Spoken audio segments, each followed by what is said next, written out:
আপনারা বলেন বিবাহ করলে রিজিক বাড়ে, কিন্তু আমি বিবাহ করার পরে আমার চাকরিটা চলে গেছে।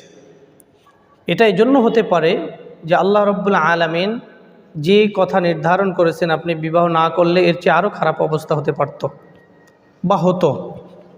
সেখান থেকে আল্লাহ রাব্বুল আলামিন আপনাকে শুধুমাত্র একটি চাকরি চলে গেছে এটার সাথে বিবাহের কোনো সম্পর্ক নাই। আল্লাহ তাআলা চাইলে আপনাকে অন্য জায়গার থেকে রিজিকের ব্যবস্থা করে দিবেন। কিন্তু আপনি যদি মনে করেন যে না এই বিবাহের জন্যই আমার চাকরিটা চলে গেছে, তাহলে এটা আপনার ভুল ধারণা। কারণ রিজিক শুধু চাকরির ভিতরে নয়, রিজিক অনেক কিছুর ভিতরে আছে, যেটা আপনার মানসিক চাহিদা, শারীরিক চাহিদা, মনের একটা ভালোবাসা, সব কিছু আপনি পেয়েছেন। অতএব আপনার রিজিক যে বাড়বে এটা 100%, এ নিয়ে কোনো ধরনের সন্দেহ সংশয়ের প্রয়োজন নাই। বাকি চাকরি চলে যাওয়ার সাথে বিবাহের কোনো সম্পর্ক নাই। হয়তো বা বিবাহ না করলে এর চেয়েও আপনার আরও খারাপ অবস্থা হতো।